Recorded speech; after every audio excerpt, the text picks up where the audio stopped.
एक बार फिर से बांग्लादेश में सड़कों पर उतरे हैं हिंदू। चटगांव में हिंदुओं ने बड़ा प्रदर्शन किया और हिंदुओं पर दर्ज मुकदमा वापस लेने की मांग की जा रही है। हिंदू नेताओं पर देशद्रोह का केस दर्ज किया गया है। 4 अगस्त से अब तक हिंदुओं पर 2000 हमले की घटनाएं हो चुकी हैं। यूनुस सरकार के सामने एक बड़ी डिमांड रखी गई है। हिंदुओं पर लगे देशद्रोह के केस हटाए जाएं, हिंदुओं की सुरक्षा का पुख्ता इंतजाम किया जाए। और बड़ी संख्या में हिंदू देखिए सड़कों पर उतरे हैं और ये तस्वीर बता रही है कि किस तरह से हिंदू वहां पर आक्रोश में हैं।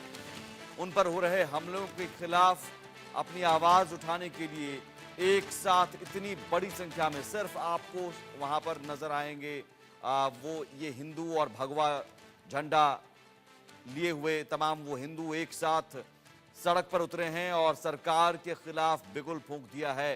हिंदुओं की सुरक्षा का पुख्ता इंतजाम करने की मांग की गई है और साथ ही साथ हिंदुओं पर जो मुकदमा दर्ज किया जा रहा है, देशद्रोह का मुकदमा दर्ज किया गया है, वो मुकदमा वापस लेने की मांग की जा रही है।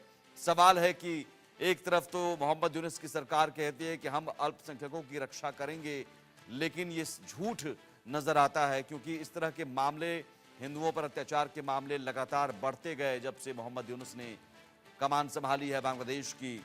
और न सिर्फ सड़कों पर बल्कि घर में घुसकर भी हिंदुओं पर हमले किए जा रहे हैं, हिंदू महिलाओं के साथ दुर्व्यवहार किया जा रहा है और इसके खिलाफ अब आवाज बुलंद करने के लिए इतनी बड़ी संख्या में ड्रोन से ली गई तस्वीर है और ये तस्वीर बताती है कि हिंदुओं में कितना गुस्सा है, आक्रोश है और अब अपनी आवाज उन्होंने बुलंद करनी शुरू कर दी है।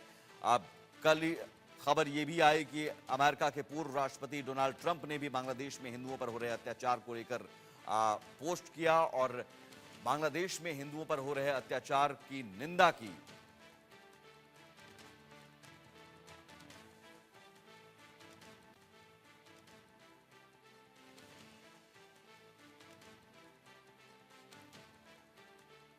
तो बांग्लादेश में हिंदुओं पर अत्याचार के मामले लगातार बढ़ते गए। करीब 2000 की संख्या में ऐसे मामले सामने आए हैं, जिसके बाद चटगांव में अब हिंदुओं ने हल्ला बोल दिया है। यूनुस सरकार के खिलाफ हिंदुओं का गुस्सा फूटा है। 30,000 हिंदू चटगांव की सड़कों पर उतरे हैं और हिंदुओं का आरोप है कि नई सरकार में हिंदुओं पर हमले बढ़े हैं। 3 महीने में 2000 से ज्यादा हिंदुओं पर हमले की घटनाएं हुई हैं।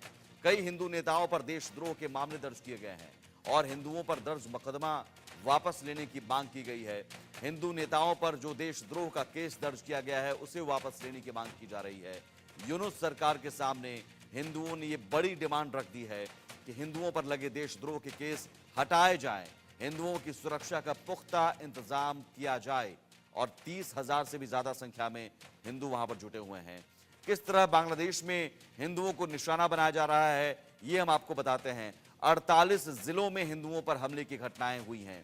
278 जगहों पर निशान लगाए गए और इसमें बदसलूकी, गैंगरेप, मर्डर जैसी घटना भी हो रही है। हिंदुओं के खिलाफ लगातार इस तरह के मामले सामने आ रहे हैं। दुकानों में जमकर लूटपाट की जाती है। हिंदू गांव जो है पूरा का पूरा गांव जला दिया गया और समझिए कि वहां पर हिंदुओं की स्थिति कितनी दयनीय है। हिंदू सवाल है कि टारगेट पर क्यों है। दरअसल इसके पीछे एक सोच है, जहरीली सोच, जहरीली मानसिकता। ये मकसद है कि हिंदू भाग जाएं या फिर अपना धर्म छोड़ दें। शरिया कानून से इस देश को चलाने की कोशिश हो रही है, इसलिए हिंदू, बौद्ध और क्रिश्चियन पर लगातार हमले की घटनाएं हो रही हैं और वहां पर हिंदुओं को खासतौर पर टारगेट किया जा रहा है, जिसके खिलाफ मैदान में अब हिंदू फोर्स उतर गई है। सनातन जागरण मंच के बैनर तले 64 जिलों में प्रोटेस्ट मार्च किया जा रहा है। बांग्लादेश हिंदू, बौद्ध, क्रिश्चियन एकता परिषद का भी गठन किया गया है और इसमें 2000 केस फाइल की गई है। हिंदू भी अपनी आवाज बुलंद कर रहे हैं और हिंदुओं पर हो रहे अत्याचार के मामलों को लेकर भारत भी आपत्ति जता चुका है। लेकिन सवाल है कि बांग्लादेश की सरकार क्या कर रही है। इसी सवाल का जवाब तलाशने की कोशिश करेंगे। हमारे साथ कर्नल रिटायर्ड संजीत सिरोही जुड़े हुए हैं, विदेश मामलों के जानकार, और डॉक्टर संदीप त्रिपाठी हैं, विदेश मामलों के जानकार। बहुत स्वागत है आप दोनों मेहमानों का। सबसे पहले संजीत जी, इतनी बड़ी संख्या में, तस्वीर बता रही है कि इतनी बड़ी संख्या में सड़कों पर हिंदू उतरे हैं, फिर भी सरकार सुन क्यों नहीं पा रही है इनकी आवाज? सबसे पहले तो मैं आपको धन्यवाद देता हूं कि आपने मुझे अपने चैनल पे बुलाया। प्रॉब्लम ये है कि ये नहीं कि वो सुन नहीं रही है, वो सुनना नहीं चाहती है। मोहम्मद यूनुस के कंट्रोल में कुछ नहीं है, पूरा का पूरा कंट्रोल जमायती के हाथ में है। और जमायती ना कि गवर्नमेंट के अंदर घुस चुके हैं, बल्कि फौज के अंदर भी जमायती घुसे हुए हैं। नहीं तो ये मुमकिन नहीं है किसी देश की सरकार अगर कोई चीज रोकना चाहे, हिंदुओं के ऊपर जो हमले हो रहे हैं, जो अत्याचार हो, जो बर्बरता पिछले 3 महीने से हो रही है, और वहां की सरकार उनके ऊपर कोई रोक नहीं लगा पा रही है, तो इससे साफ जाहिर है कि वहां की सरकार की मंशा ही नहीं है इसको रोकने के लिए। और जैसा कि आपने कहा, ये सोच ही है उनकी, और ये सोच ये है कि किसी तरह या तो हिंदू जो है यहाँ बांग्लादेश को छोड़ के चले जाएं, या जो इनका धर्म परिवर्तन किया जाए। तो इसलिए जब इतनी बर्बरता इनके साथ बढ़ती जा रही है, तो हिंदुओं के पास अब कोई चॉइस नहीं रही। इसलिए उन्होंने अब जो है मिलजुल के और अपने संगठन बना के अब जो है मोर्चा खोला है, जिसमें उन्होंने, आप देख रहे हैं, आपने दिखाया भी है चित्रों से कि कितनी जो है वहां पे तादाद में लोग सड़कों पे उतर आए हैं और प्रोटेस्ट कर रहे हैं और मांग कर रहे हैं। उनकी जो 8 मांगे हैं, उनमें सबसे पहली मांग ये है कि जो माइनॉरिटी कम्युनिटी है उनको प्रोटेक्शन दी जानी चाहिए। जी। लेकिन सबसे अफसोस की बात यह है कि वहां की सरकार जो है इस चीज के ऊपर कोई पाबंदी नहीं लगा रही है कि वो जो है, जो जमायती के लोग जो कि बांग्लादेश को वापस 1971 पे ले जाना चाहते हैं, उनको किसी तरह रोका जाए। और सबसे बड़ी खुशी की बात यह है कि जो उसके यूएसए के जो फॉर्मर प्रेसिडेंट है और प्रेसिडेंट का इलेक्शन लड़ रहे हैं, उन्होंने यहां तक कहा कि हिंदुओं के साथ अत्याचार हो रहा है। लेकिन मैं एक चीज कहना चाहूंगा, हिंदुस्तान में तकरीबन 80% लोग जो है हिंदू हैं, और तकरीबन 100 करोड़ के करीब। लेकिन बड़े दुख की बात है, कोई भी जो विपक्ष का नेता, पैलेस्टीन में अगर कुछ हो रहा है तो वहां के लिए तो जय पैलेस्टीन और लेटर लिखे जा रहे हैं, सब कुछ हो रहा है। लेकिन पड़ोस में हिंदुओं के साथ इतने अत्याचार हो रहा है, ना कोई नेता, ना कोई अभिनेता, ना कोई सेलिब्रिटी, कोई कुछ नहीं बोल। ये दोहरी नीति है। और यकीनन इस मुद्दे पर हमने कल शाम 5 बजे जब डिबेट किया और कांग्रेस के प्रवक्ता जुड़े थे, हमने उनसे सवाल पूछा तो बौखला गए। बौखलाहट इतनी हो गई कि भाषाई मर्यादा को भूल गए थे, तो हमें उन्हें मजबूरन डिबेट से बाहर करना पड़ा था। सवाल हम पूछते रहे और पूछेंगे भी कि विपक्ष के नेता की चुप्पी आखिर क्या कहती है? वोट बैंक की मजबूरी है या फिर कुछ और? डॉक्टर संदीप त्रिपाठी, यहां सवाल विपक्ष का तो है ही, लेकिन सवाल यहां पर यह है कि बांग्लादेश में यह सब कुछ अब सरकार प्रायोजित ही है, माना जाए कि सरकार प्रायोजित इसलिए क्योंकि बांग्लादेश में हिंदुओं पर हो रहे उत्पीड़न के खिलाफ अगर कोई आवाज उठाता है तो देशद्रोह का केस दर्ज कर दिया जाता है, और जो हिंसा कर रहे हैं, हिंदुओं पर अत्याचार कर रहे हैं, गैंग रेप कर रहे हैं, मर्डर कर रहे हैं, लूटपाट कर रहे हैं, उनके खिलाफ कोई कार्रवाई नहीं हो रही है। देखिए, ये जो सवाल है, ये माइंडसेट का सवाल है। ये हिंदुओं पर जो अत्याचार हो रहा है, इसके पीछे हम सब जानते हैं कि एक जो हिस्टोरिकल एक जो नैरेटिव्स है कि जिस तरीके से 1971 का हमारा एक इतिहास रहा है बांग्लादेश को स्वतंत्र कराने में, और वो फोर्सेस जो कभी नहीं चाहती थी कि बांग्लादेश में एक सेकुलर, बांग्लादेश में एक लिबरल सोसाइटी का इमरजेंस हो। और जब से हसीना भारत आई, इस पूरे अगस्त में जो हुआ वहां पर, उसके बाद से तो बांग्लादेश को ये बात डाइजेस्ट नहीं हो रही है कि आखिर भारत क्यों शरण दिया हुआ है। तो एक कह सकते हैं कि उनका एक जो टारगेट है, ये हिंदुओं पर टारगेट नहीं है, ये एकदम सीधे भारत पर टारगेट है। और इस बात को समझना होगा कि ये वहां पर माइनॉरिटी पर टारगेट नहीं है, ये उनकी एक बौखलाहट है। जो अभी हमारे पूर्व वक्ता कह रहे थे कि जो जमायती है, ये उनका ये इन्फ्लुएंस है। और आप ये बताइए, जब सेडिशन लगता है तो सेडिशन कोई ग्रुप नहीं लगाता है, कोई सोशल ऑर्गेनाइजेशन लगा, वो स्टेट लगाता है। स्टेट में कौन है? मोहम्मद यूनुस है। और मोहम्मद यूनुस कौन है? नोबेल पीस प्राइज विनर हैं। मतलब इनको दुनिया में पीस प्राइज विनर दिया गया था, शांति के लिए नोबेल पुरस्कार दिया गया था। और जिस तरीके की अशांति बांग्लादेश में है, तो मुझे लगता है ये मोहम्मद यूनुस साहब को भी इंट्रोस्पेक्शन करना चाहिए कि आपका एक पर्सनालिटी है, ये आप नहीं संभाल पा रहे हो या ये आप कठपुतली है, तो आप पद से हटिए और फिर कुछ कुछ बांग्लादेश में कुछ नया हो। लेकिन यदि आप सिर्फ कठपुतली है तो आप थोड़ा सा अपनी मर्यादा तो बचाए रखिए, जो आपकी एक आइडेंटिटी रही है। और आपको अमेरिका ने वहां बैठाया था, और अमेरिका में भी देखो एक तरह से राजनीति इसके पीछे चल रही है। जो आपने कहा कि डोनाल्ड ट्रंप ने यदि बोला कि हिंदुओं पर अत्याचार हो रहा है, तो वहां भी एक डिवीजन है। तो और ये पूरी की पूरी जो स्टोरी बनी थी बांग्लादेश में, उसमें भी उसका हाथ था।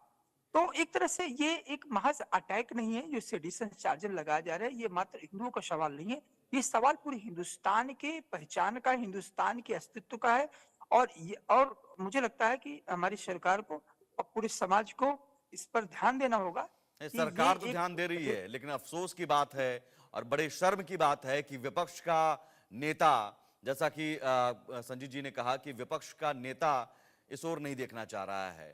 विपक्ष की नेता देखिए, को हिंदुओं की ये आवाज एक चीज मैं सुनाई नहीं ऐड दे करना रही है। एक चीज मैं ऐड करना चाहूंगा जी। कि आप देश के आंतरिक मामलों में आप राजनीति कर सकते हैं, आपको पूरा अधिकार है, हमारा डेमोक्रेसी है, हम आपसे मत भिन्न रख सकते हैं या मत मिल सकता है। लेकिन फॉरेन अफेयर्स के इशू पर एज ए फॉरेन एक्सपर्ट ये मेरे रिक्वेस्ट है, और मैं चाहूंगा कि जब जब भारत के बाहर का यदि कोई सवाल आए तो हमें एक कंसेंसस बनाना होगा, एक सहमति बनानी होगी। वहां पर ये हिंदू मुस्लिम का फैक्टर नहीं होना चाहिए, क्योंकि सीधे राष्ट्रीय हित से जुड़ा हुआ मामला है। ये किसी एक धर्म का मेजोरिटी माइनॉरिटी का मामला नहीं है, ये भारत की पहचान से जुड़ा मामला हुआ है। आप ये बताइए, क्या शेख हसीना जो है, जब हमारी पूर्ववर्ती सरकारें थी, क्या उनमें उनको प्रोटेक्शन नहीं था?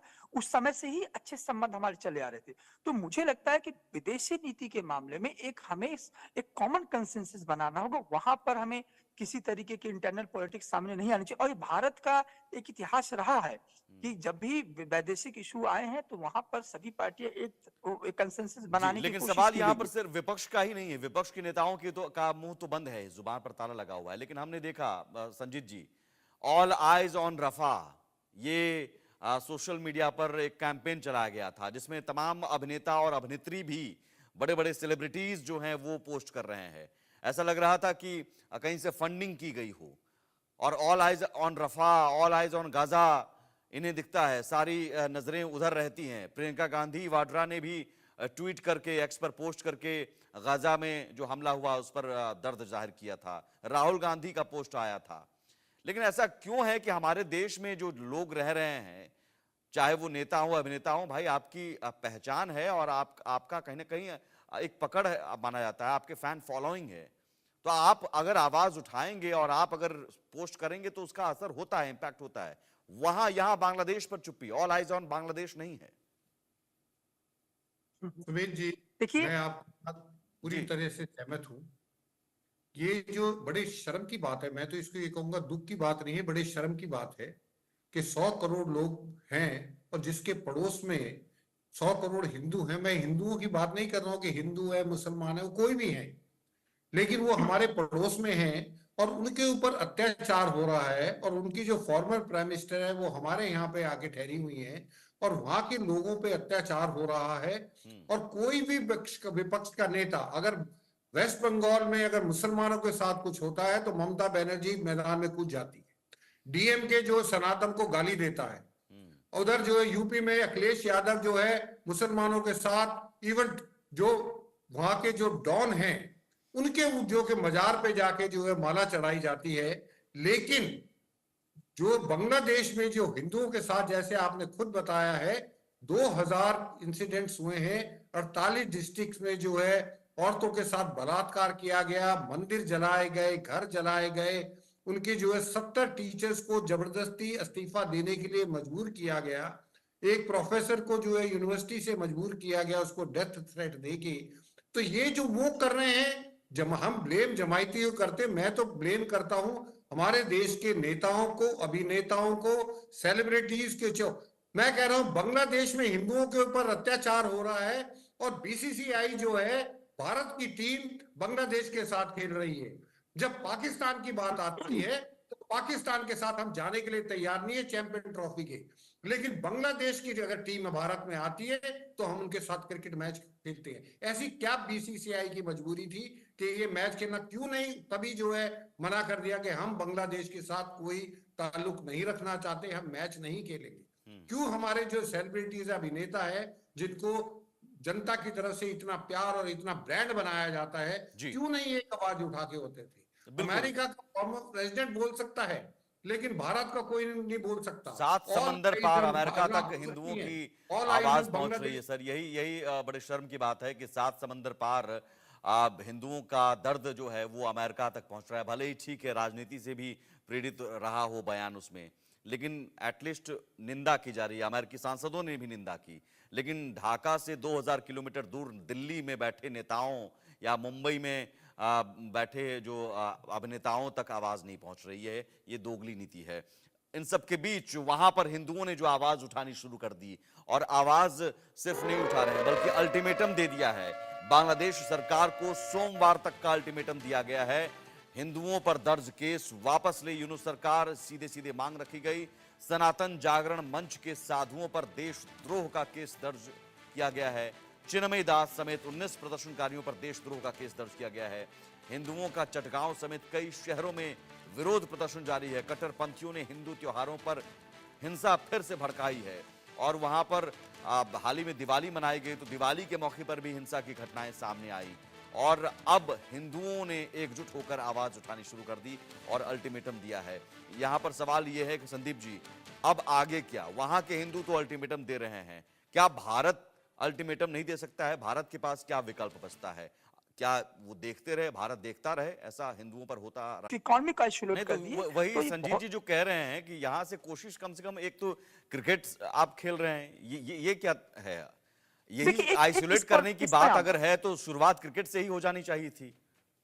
इस पर मैं आऊंगा थोड़ा सा, मैं डिप्लोमेटिकली इस पर, क्योंकि एक इसका एक एंगल है। देखिए, ये मेरा हमेशा मानना रहा है कि वॉर जोन में, कन्फ्लिक्ट में भी आपका जो डिप्लोमेटिक चैनल्स है वो कभी खत्म नहीं होने चाहिए। और यही कारण है कि किसी माध्यम से क्रिकेट खेलना, ये मतलब ये नहीं है कि हम उनसे दोस्ती कर लिए। ये इंगेजिंग होता है कि हम शायद क्रिकेट डिप्लोमेसी से इंगेज करके अपने जो टेंशन को शायद डिफ्यूज कर पाए।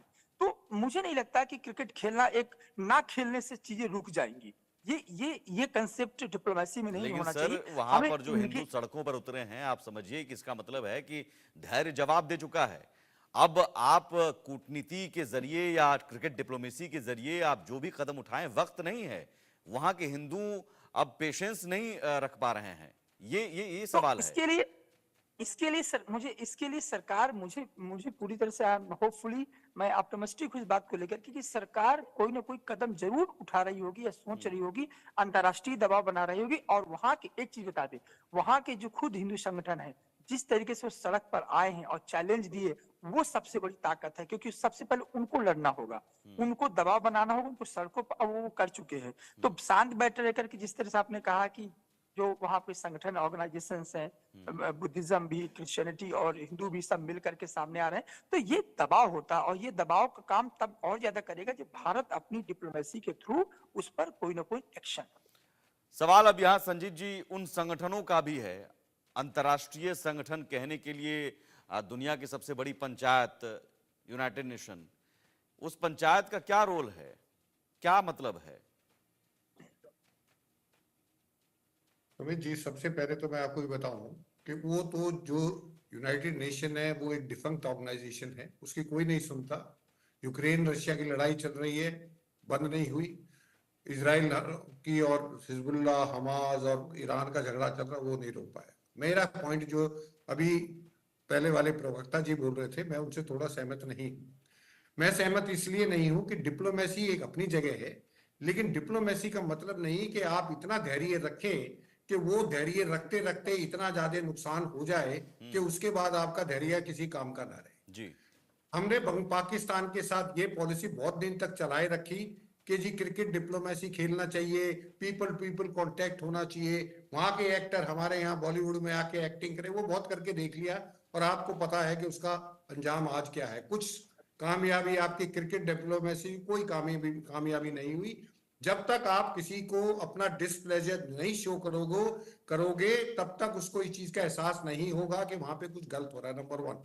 नंबर 2, जो बांग्लादेश की ऑर्गेनाइजेशन है, बुद्धिस्ट, क्रिश्चियन, हिंदू मिलके ये जो प्रदर्शन कर रहे हैं, मैं कहता हूं ये भारत के जो इतने बड़े बड़े बाबरी मस्जिद तोड़ दें, वो कर दें, विश्व हिंदू परिषद है, बजरंग दल है, ये क्या कर रहे हैं?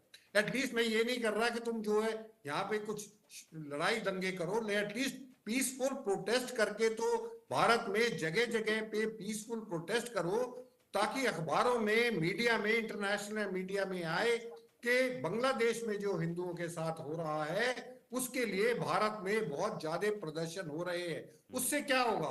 उससे जो इंटरनेशनल जो ऑर्गेनाइजेशंस हैं या इंटरनेशनल जो वर्ल्ड लीडर्स हैं उनको पता लगेगा। उसके बाद जो है जी भारत की सरकार को कुछ होगा। भारत की सरकार सिर्फ उसको जो है वॉच कर रहे हैं, जी हम उसको ऑब्जर्व कर रहे हैं, हम उसको देख रहे हैं। देखने से एक अगर काम चलता तो इजराइल बिल्कुल पेशेंस खत्म हो चुका 70 है, साल पहले ही खत्म हो गया होता। बिल्कुल पेशेंस तो मैं खत्म हो ये चुका कह है, रहा हूँ धैर्य जवाब दे हमको चुका है। सॉफ्ट स्टेट की जगह हाँ, अब थोड़ा हार्ड पॉलिसी अख्तियार करनी पड़ेगी। हाँ। डिप्लोमेसी तो अपनी वो जगह हार्ड है। पॉलिसी में क्या सब हो सकता है? हार्ड पॉलिसी मैंने आपको बताया, सबसे पहले बांग्लादेश के साथ अपने डिप्लोमेटिक चैनल, लेकिन ये जो है ना जो पीपल टू पीपल कांटेक्ट, ये क्रिकेट की इस डिप्लोमेसी, इसको पहले बंद करना चाहिए। नंबर 1। नंबर 2, जो भारत में जो भारत के लोग हैं, मैं ये नहीं कह रहा कि हिंदू, मैं कहता हूं भारत का हिंदू, मुसलमान, सिख, ईसाई सबको प्रदर्शन करना चाहिए। गांव से लेके जिले जी से लेके स्टेट से लेके शहर, वहां पे सेंटर तक ठीक है। प्रदर्शन होने चाहिए। और उसमें यह दिखाना चाहिए कि कोई भी माइनॉरिटी अगर हमारे पड़ोस में है, अगर उसके साथ अत्याचार हो रहा है तो हम उसके खिलाफ हैं और हम पीसफुल प्रदर्शन करें। दूसरा। बिल्कुल नंबर तीसरा, जितने वर्ल्ड लीडर्स हैं, डिप्लोमेटिक, जो पीछे पहले वाले प्रवक्ता कह रहे थे कि डिप्लोमेसी से काम, वो डिप्लोमेसी आपको इंटरनेशनल लीडर्स को, जैसे डोनाल्ड ट्रंप ठीक ने है सर। स्टेटमेंट, अब ट्रूडो भी स्टेटमेंट दे रहा है, इसी तरीके से जो वर्ल्ड के बड़े बड़े लीडर्स हैं उनको मजबूर करो कि वो बिल्कुल हिंदुओं के वहाँ वहाँ जरूरी है कि हम उन हिंदुओं की आवाज बने, उस आवाज को और मजबूत करें। बहुत शुक्रिया आपका संजीत जी और संदीप जी इस चर्चा में शामिल होने के लिए। तो जरूरी है कि बांग्लादेश में हिंदुओं ने अपनी आवाज उठानी शुरू कर दी है, सड़क पर उतर चुके हैं। अब हमारी जिम्मेदारी बनती है कि उन हिंदुओं की आवाज को मजबूती दें। और सवाल उन नेताओं, अभिनेताओं से है जिनको गाजा दिखता है, फिलिस्तीन दिखता है, बांग्लादेश में हिंदुओं पर हो रहे अत्याचार नहीं दिखता है। उन्हें भी आगे आना चाहिए।